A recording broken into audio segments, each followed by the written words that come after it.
All right. Well, welcome to the BU podcast. We have a super special guest today. I've been looking forward to this for so long. We had to reschedule a few times, but each time my heart grew bigger and in greater anticipation. One of the loveliest human beings you can ever imagine, Shervin Boloorian. Thank you. So I'm excited to just allow this conversation to unfold as it should and be co-creators in this amazing space. So maybe let's share a little bit about your background. It's so unique. It's so full of contrast, if it's a good way of describing it. And let's start right there. Contrast and paradox. Yes, which is one of the, there's so much paradox to life that I think tapping into that is where the true power lies. But we'll get to that. Well, first of all, thank you very much for having me on your podcast and for inviting me. And we've been working together for a couple of years now, and I've always enjoyed being invited into your space. You bring in such authenticity, and you can genuinely really read people and support them with their needs. So I'm really grateful for having this opportunity to come and share with you.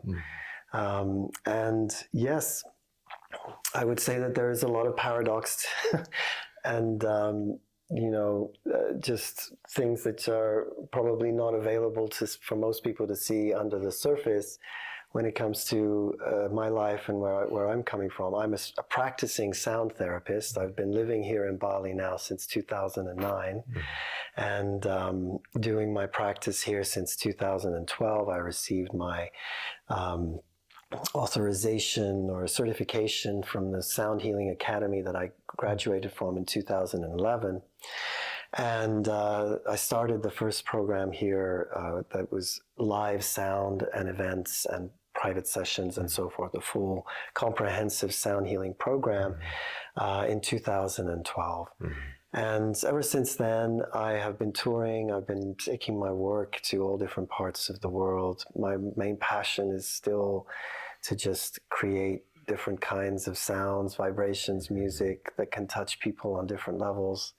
And my background as a human being is one that's also kind of paradoxical. Born in Iran, lived in the UK growing up, and then left home and went to the United States in California, ended up working in Washington, D.C. and Sacramento for several years, and completely ditched that life as an advisor and a kind of a consultant to various different leaders, congressional leaders, national and international group leaders, coalition leaders, all on the issue of policy, specifically relating to U.S.-Iran policy and trying to build diplomatic relations with Iran back then. So I figured that I have a better chance at really working for my goal, which is to just kind of allow a more peaceful world to come and, take hold.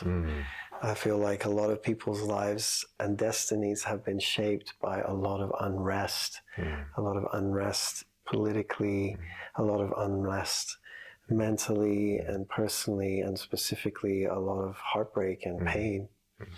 So I'm kind of a living embodiment of that, which is why I wanted to come full circle and leave that world of political intrigue and come into, this holistic space where I can work with sound and vibration and the voice and just giving people a demonstration that it's not just a kind of a surface level entertainment experience. It can be, but there's so much more there if you can tune in, and it can really help with a lot of different aspects of your life.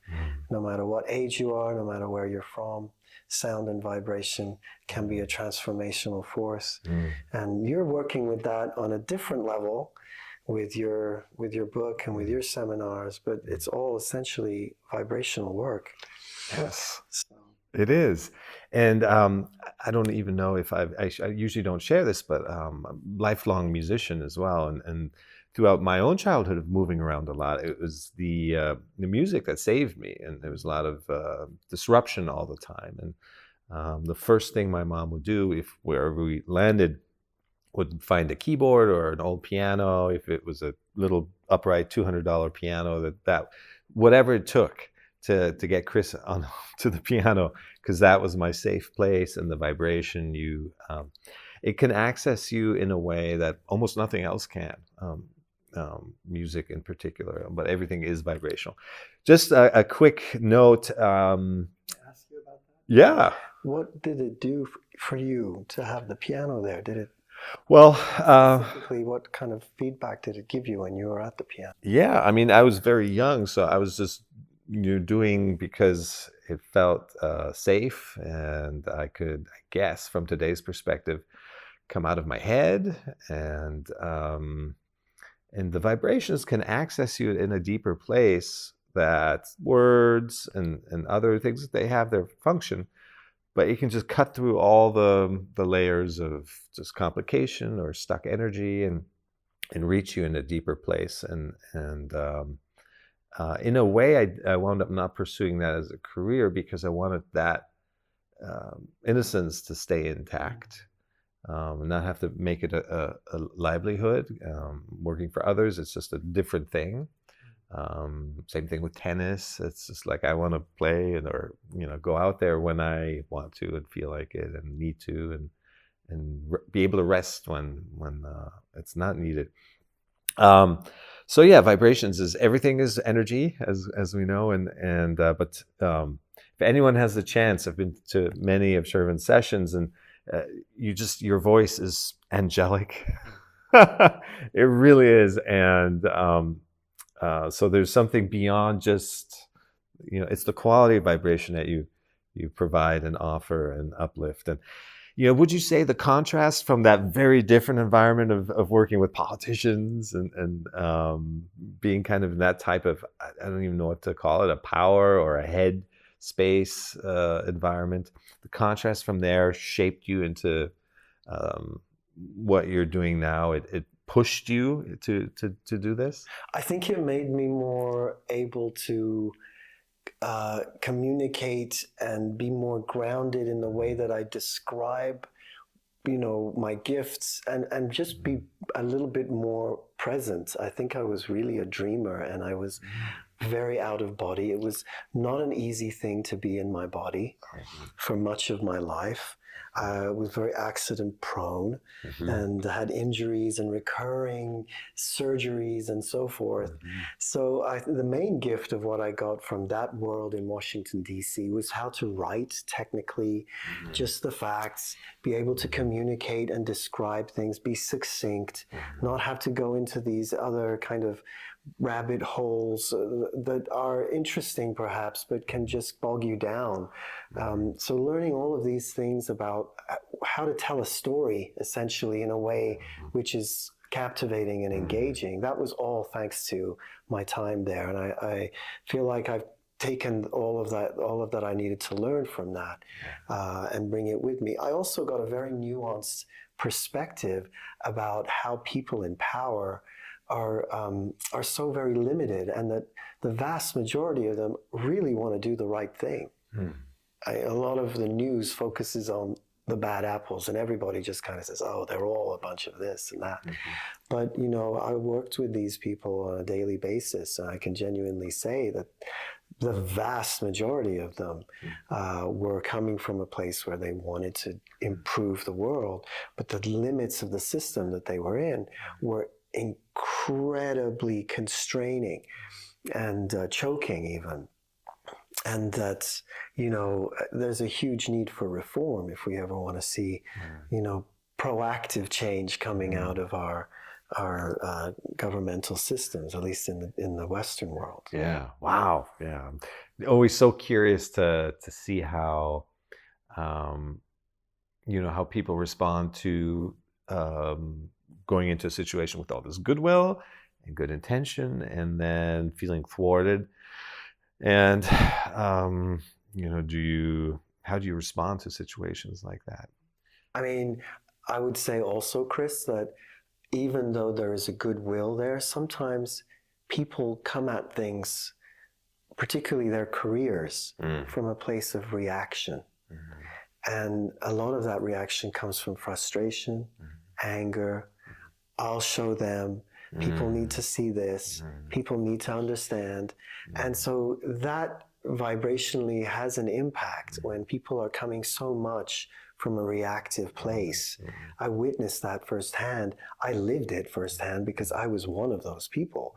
I was very reactive, being from the Middle East, being from Iran, and looking at how things are done, even in today's world, and how decisions are made that really are not so thoughtful. They're not so forward thinking.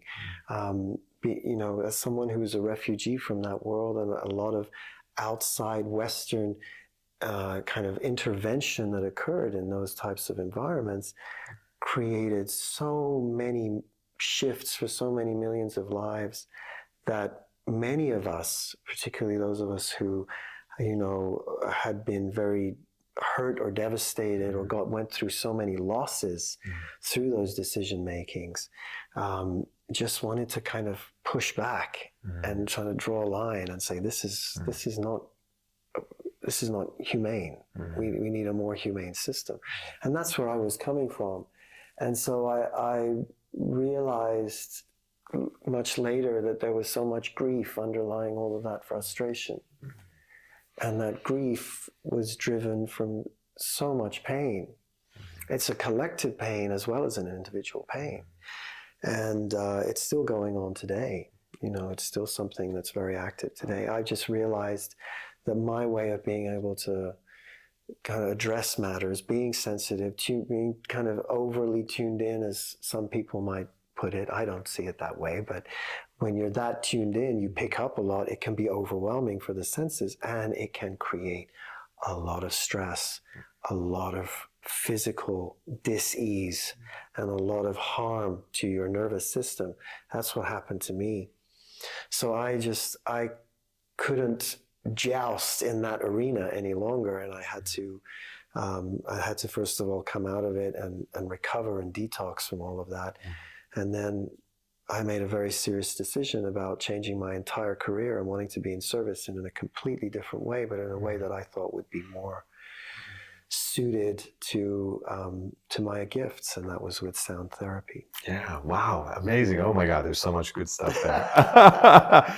There's, one of the questions I hear all the time is how to make that career change when the contrast builds up of however many years of being in environments that don't nurture you the way you, in many ways, you don't know that yet because you don't know yourself yet. So you get pulled into the, opportunities present themselves. Why not? And before you know it, 10 years go by, 15 years, and you've been just working a career ladder or different environments that are highly stressful. And then you realize, well, there needs to be more to this. And like, what can I do? And Midlife crisis. Midlife crisis. And more, it's a third life crisis, right. Or a quarter life. Earlier, yes, exactly. So a common question is, how do you make that jump, that transition? Is it smooth? Is it little steps? Is it just, I got to do this?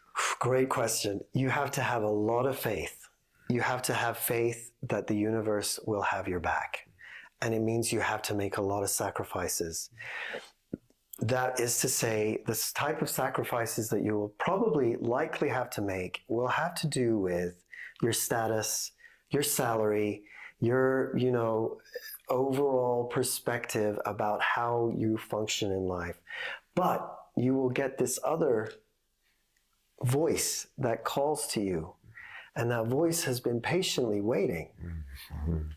And it's one you can't ignore after you start to invite it in. And this is sound therapy too, Yeah. This is the art of listening.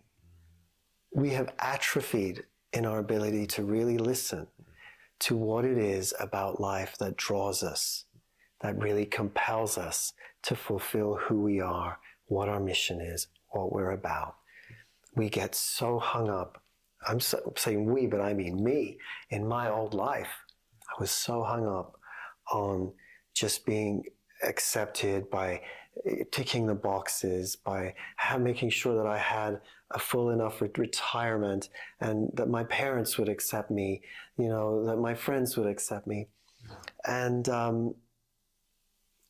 if you truly believe if you truly have faith that there is a soul inside you calling you, that we are more than just physical matter, that something has chosen to be here in this time to grow and learn and to interact with the world in a way that is harmonizing and that feeds you and that supports you, then you start to then have to take the time to make a lot of tough decisions, including the people in your life, the kinds of situations you put yourself in. All of this has to do with listening on a very deep level. And then you start to live your life from this place of listening, where you can then tune into, well, is this really the food that I'm ingesting? Is that really coming from me and this place, this core place? Or is it just because, I want a quick fix for my taste buds? And so on and so forth. That these types of decisions are very,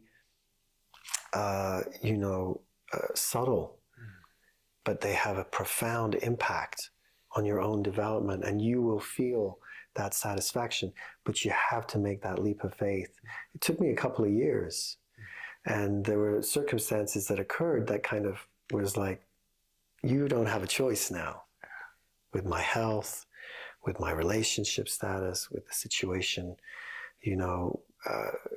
just kind of experiencing how life can possibly be outside of this kind of limited box that I was in. Yeah. Completely changed everything. Yeah. Wow. And I have similar experiences in terms of things happening that at the time maybe seemed dramatic or very unfortunate. Comfort zones that you were forced to leave behind, but now looking back, it's like that had to happen for me to be here today. So it's hard though when you're in it. You don't see that yet. Yeah, and some of us, like, I don't know if you felt this, but you might have felt like, what was I doing wasting my time for all those years? But it wasn't a waste of time. It just needed to happen in that particular way for you to be exactly where you are now in this conversation with me. Yes, this moment right here. That's awesome. I want to go back to what you said about feeling uncomfortable in your body. And I always think I'm fascinated by this. I was born a month too late. So I was in there I just didn't want to come out. I did not want to become embodied and get into this world. It was cozy. It was very cozy. And I always wonder about that. Like just our one moment we're, vapor, spirit form, and then suddenly we're in these bodies, and we spend so much time, the first, I don't know, third of our life dealing with that. And accepting ourselves and how we look and how we function, just who we are. And in many ways, we're trying to get used to the limitation of being in a body. That is, there's wondrous, the senses and all the shapes and colors and all that is amazing on one side of things, but then also just what do you make of this? How did you wind up getting, comfortable in your skin? Well, I'm not sure I'm 100% there. I feel like it's something that's an ongoing adventure to kind of understand that the senses are there as that part of your listening apparatus to engage with the world. How you bring your music to the world is through being able to listen with your senses, with your body, really tune in. And then you can be the conductor of your own harmony, you're a composer of your own music in life. But you have to be engaged fundamentally, first and foremost, with the body. That basis needs to be there. And it's something where you just see so many people have a hard time with. I can relate to them because there's, it can feel like a prison to so many people. And people have so much trauma that they might have experienced physically. And, people have anxiety in public spaces. People feel judged in terms of their looks. I had to grow up in a very kind of white Anglo-Saxon environment, where it was me and a Caribbean kid, and everybody else in my high school and secondary school was all very much the same ethnicity, the white ethnicity. So I started off from this place of wanting to be like everybody else and wanting to, what is this odd name, Shervin? Why couldn't I just be like, have something simple and something that sounds like it fits in here? And you don't have perspective about certain things until you bring yourself out of an environment and you start to see that you are so unique, and you have such a particular blend of ingredients that make you who you are and that may have such an essential beauty to them. And if you can start to train yourself to appreciate that beauty internally and then be able to mirror it to others in those moments, just in little acts of kindness, of being able to see, I see you, Chris, I see who you are, I see what you're about, I see what you bring to the world. And a few moments of that repeating and kind of starting to turn into a mantra of life, of being able to understand your own, vastness and your own magnificence, then it starts to become something that perhaps is easier to then reflect to others and support others. Being genuine, I'm not saying that you just go out and say things for the heck of it. But this is a practice I have with my students. I call it a medicine bag, where everybody has their own kind of inbox, and it's an envelope. And if someone touches them in some way, in some profound way, by saying or doing something that is significant, rather than just kind of letting it disappear in the back of our minds, I have them write a note to that person. Wow. And explain what it was that touched them and why. And why it stayed with them, what was the reason, and then just kind of leave it there without wanting anything else or needing anything in return. And it's just I feel like this is a significant practice for us to do, to help us be able to listen to what an incredible gift and a miracle it is that we even exist in the first place. And I know it's hard to go through all of those things like emotions and all of the overthinking and all of the feelings of loss and heartbreak and heartache. But the absence of it would be unthinkable. No, this whole thing, this cycle, everything is frequency. Frequency is how often something happens. Every frequency cycles per second is how we register music and sound and rhythm. And it's no different in life. So there's all of this hidden wisdom in just the musical world that can show up to us as this beautiful mirror, as this beautiful best friend whenever we need it.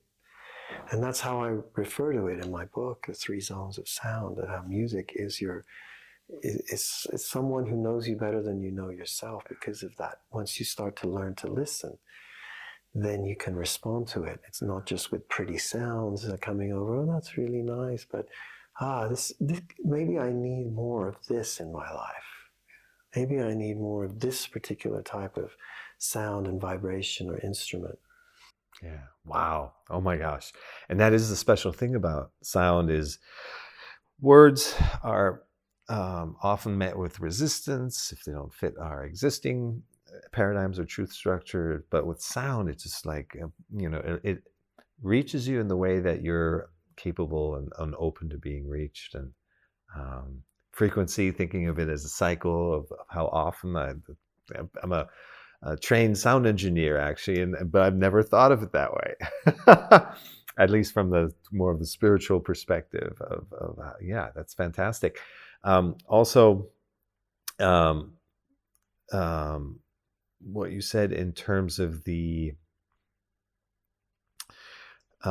magic box and being able to, or the medicine box, being able to note. I have quick, funny story which it's funny how sometimes I reflect and I go, well, I've been doing certain things for a long time without really realizing what they were. And one of these things is whenever somebody in my environment, I'd be hanging out with friends or family, said something interesting or funny, unique, just something that had a spark to it, I would make them write it down and sign and date it.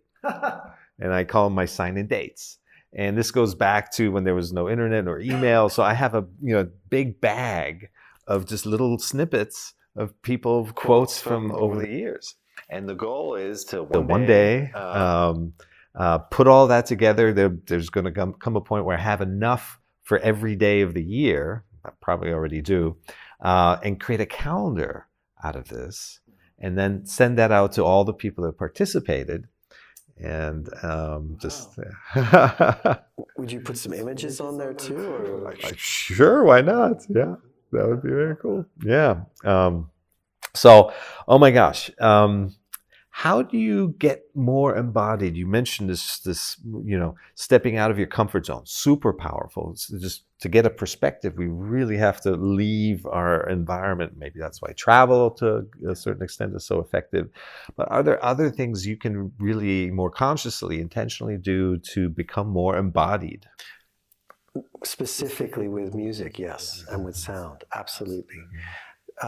In my philosophy, when it comes to sound and music and therapy, there are 3 zones of interest. There are 3 intelligences. One of them is physical.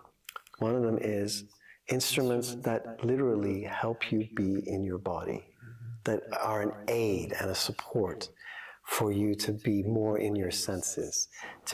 And we know that because whenever we hear a drum, for example, the immediate response is what? The deep resonance. You're hearing a drum rhythm. Oh yeah, we start to move. So there you go. There is something that happens. You can't move without physical action. Yeah.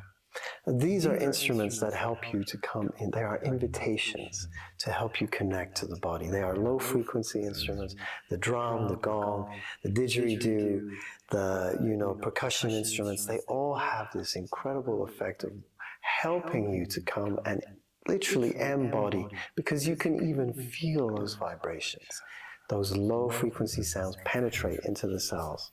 So this is just an example of how you can start to gather your own little vitamin cabinet of vibrations, sounds, types of instruments, types of music that you can use that help you, specifically if you know you have trouble being in your body. The drum for me was a huge revolution. Wow. So it just so happens that I believe somewhere around this time, exactly today, that BU is being published in Iran in Farsi. And the funny thing is that they sent me the translation, the manuscript, and I have no idea what it says. Is it up, down, and backwards? And I assume it's great, but it's funny when you read your own words, but you can't really get a sense for, is this any good? Because it's an entirely different alphabet. It's completely, it's hilarious. I'm in any language as well. I'm also reading some early translations for the German version of it. And I speak German. I lived there for 5 years, and it still sounds very funny. There's just certain words that can't really, they're concepts that can't be translated. It goes both ways. But so yeah, and then also in Croatia, where my dad's side of the family's from, people ask all the time, where's Cirak from? Because it's not typical for there.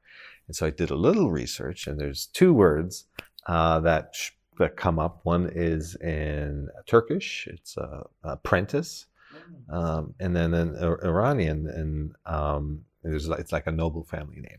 I choose the Iranian. Okay. We embrace you. Yes. Yeah.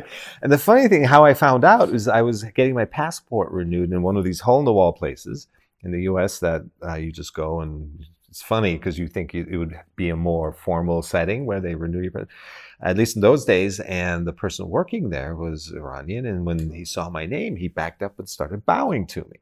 Wow. Yeah, I was like, "What's going on?" And so that's the story behind that. Yeah. Well, I have to do the same now.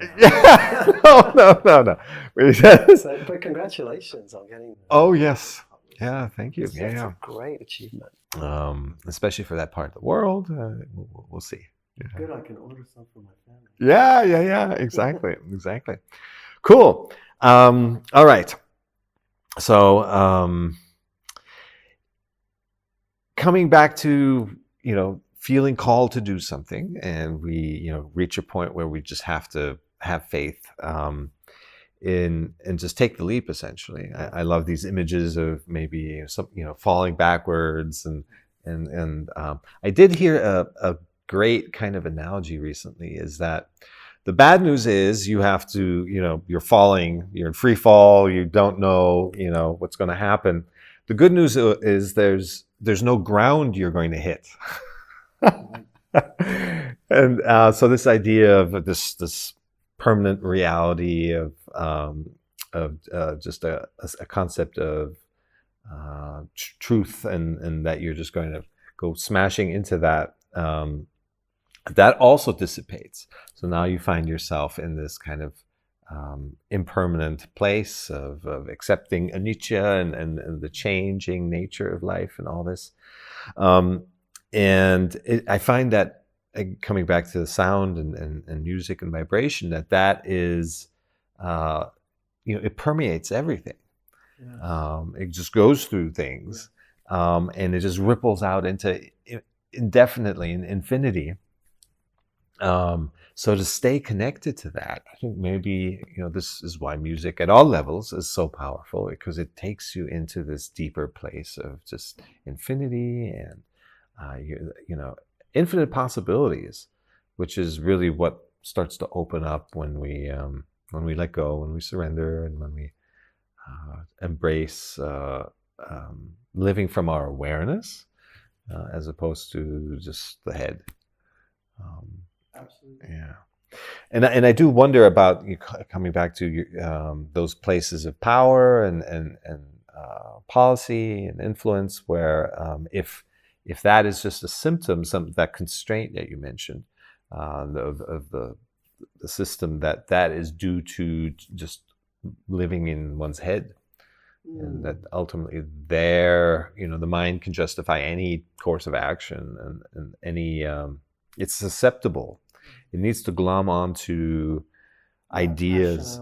Yes, yeah, things like that, to give it some sense of stability, but it needs to continuously grip things, and then groupthink sets in, and things like this. So to live, freely and purely, a lot of people. I'm curious what you would say to something like this. They're afraid part of the letting go and the living from this place of unlimited, from the unknown, essentially, is it feels like it's not controllable. What's going to happen? You're just floating aimlessly. So that constitutes a great fear, because when you're used to just knowing and planning things, even though those things never really happen, the moment arrives, it's completely different. Still, that it feels safer when you're used to operating that way. What would you tell people to, how can they better manage just letting go and taking that leap of faith?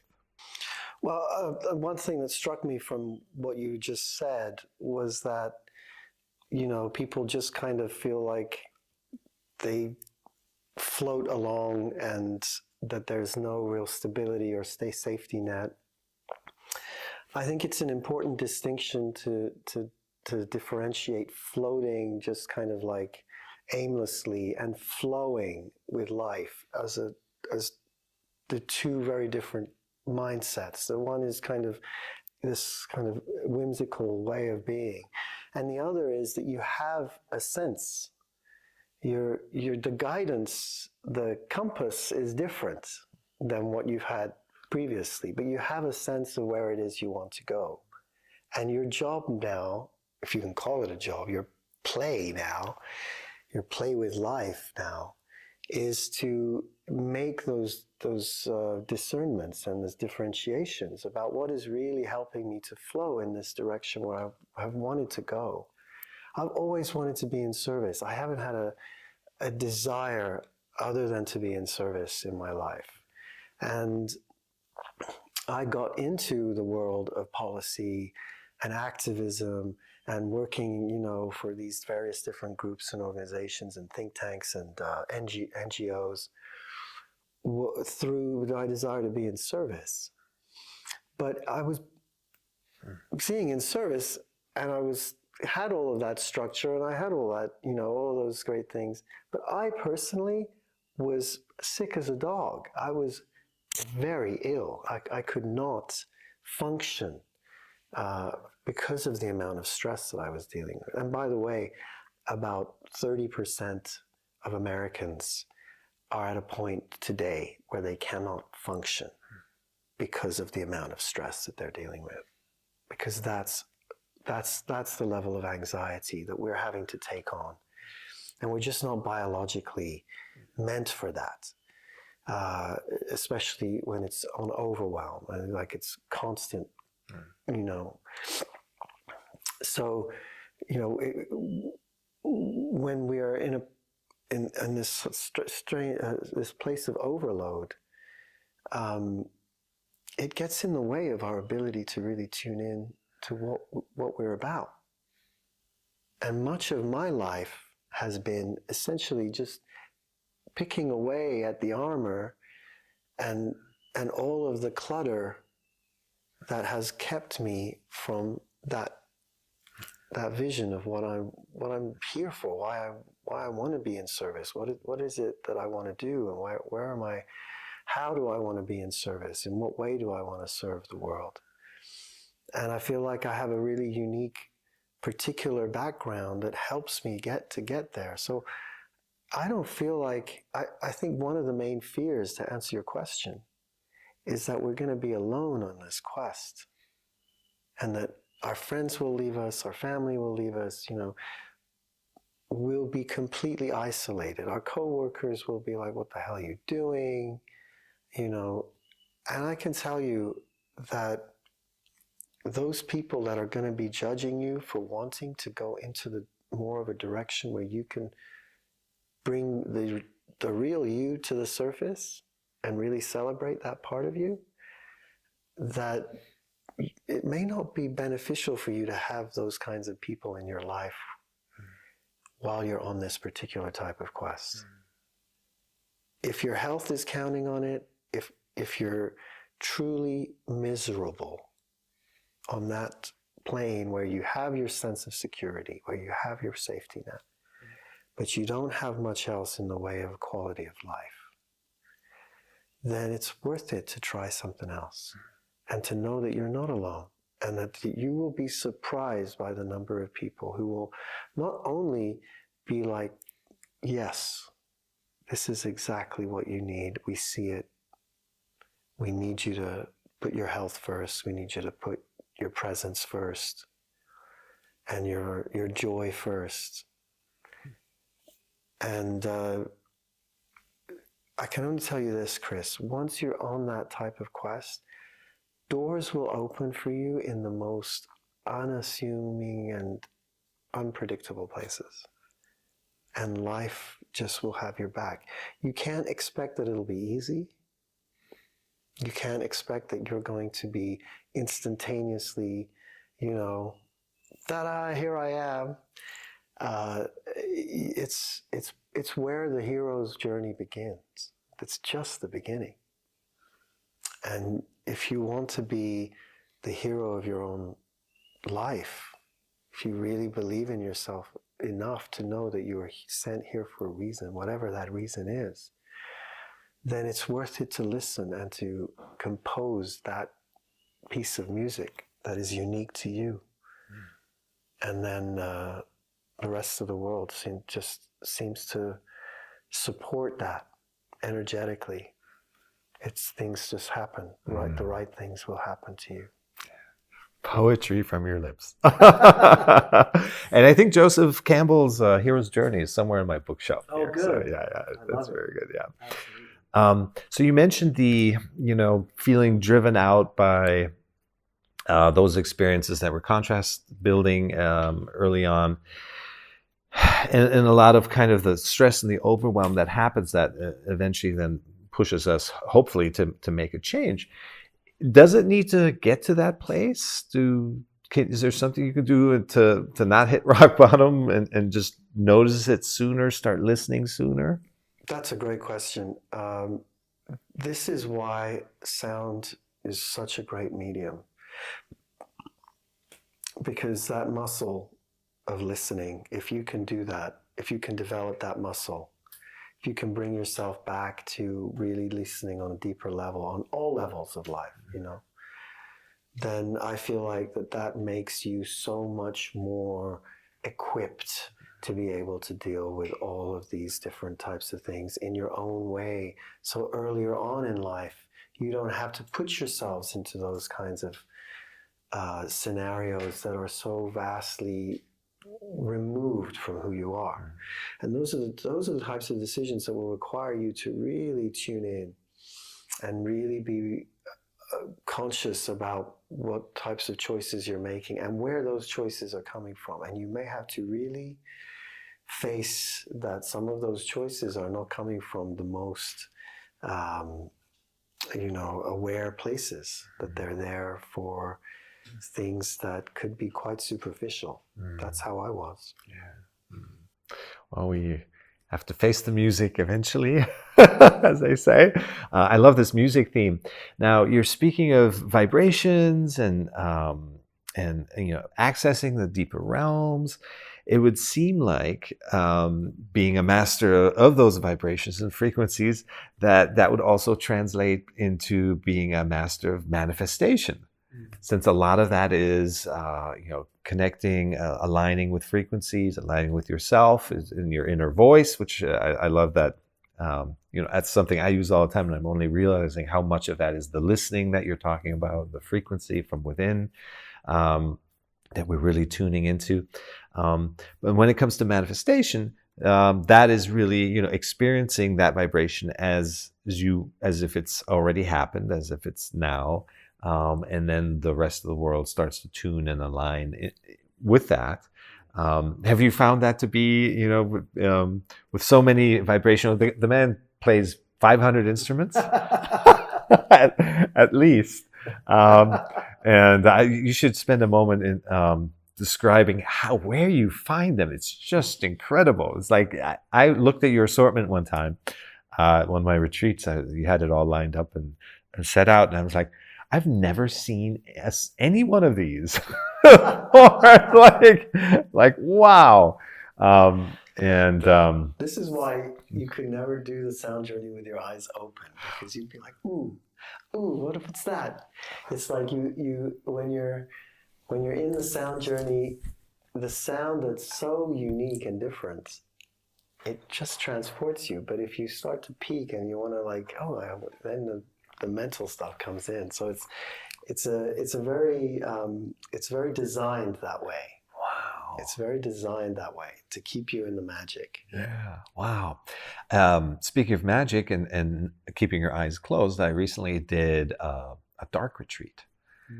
So complete darkness in your solitary confinement for 4 days. Did you do that in Thailand? 4 days. No, I did it here in Bali. No kidding. Yeah, there's a place. And I noticed that when the complexity, most of the complications we create in life come from our vision, seeing things, and more specifically, seeing things that aren't actually there. We see what we want to see. And sometimes we hear what we want to hear as well. But for the most part, once the vision was gone, life seemed very simple, and I was experiencing things as they are, being very present, and so it was tough. And I've done, so many Vipassanas, 10 days. It was harder. Yeah, definitely. Wow.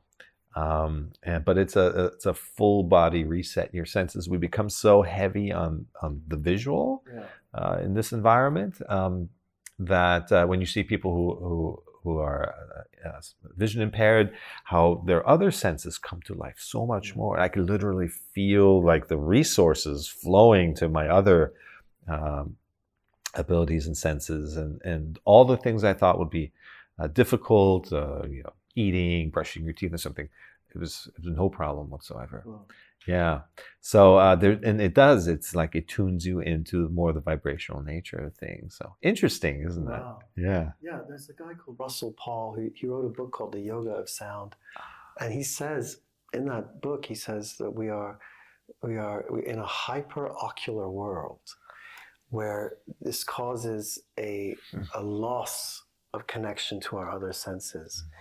And contrasting that, it's like the ears, listening is the first sense that's developed in the womb. And it's the last sense that we lose when we die. And there's something about that. There's something about that listening sense that I believe is an access point to all of the other senses, because it has that breadth of how it shows up in our lives in so many ways, from the moment of conception, or from the moment when the embryo is developing the listening sense. It's the first thing we experience are the sounds, the heartbeats, of the mother's breath, of the sounds around us. And that's something that is reassuring, because it's the first thing. It's not vision. And so to me, anybody who comes and does my trainings or my events or any aspect of this world of sound, like, to me, all they're doing is working out that muscle and coming back into deep connection with what it means to listen. And all the problems in the world, the human-made problems in the world, this is what Russell Paul says, all of those problems could be better addressed through better listening and deeper listening, including the ones that we have in our day-to-day lives. Mm-hmm. Yeah, and we all feel the power of having a best friend or conversation like this, where you're able to hold space and feel heard and feel listened, and it's almost like we're just hearing ourselves talk then, because the other person is reflecting everything back purely without injecting themselves, and that just feels good. Become a unit. Yes, that's right. You come together as opposed to filtering and validating what the other one's saying through your own truth structure, and then that creates separateness. And so, you become a unit. I love that. And that's what music does too. It's like you can't really be separate with someone who you're literally creating a harmonious music with. You don't have that sense of separateness, whether you're in the audience or whether you're singing along or whether you're engaged in the producing of the music. Yeah, absolutely. And anyone who's ever been in a band could just there's such unity there when it's flowing and you're connected through the beat and through the bass, and wow, it's the most beautiful experience in the world. Wow, fantastic. Oh my gosh, I could go on forever and ever. Where can people find you, and what's the best way to reach out and be part of your incredibly special universe? Thank you. You can find me on Instagram. Sound Healing Bali is my tag. You can find my website. It's the same, Sound Healing Bali. And I would love to hear from you if you have feedback, thoughts, reflections. If you'd like to learn more about how this world of sound or the voice, we don't really talk about the voice, but the voice is such a powerful tool in being able to manifest and literally call in what it is that you're wanting to bring into bear into your life. So if any of these aspects of what we've discussed today appeals, please do contact me. I also have a book right now called The 3 Zones of Sound. I have a new album coming out this year. I'll be touring around in Europe and Canada and the US. And I'm based here in Bali.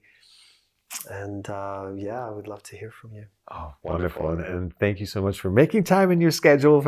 I've always been trying to grab you, and you're like, whoa, other side of the planet. So it's been fantastic that we made this happen.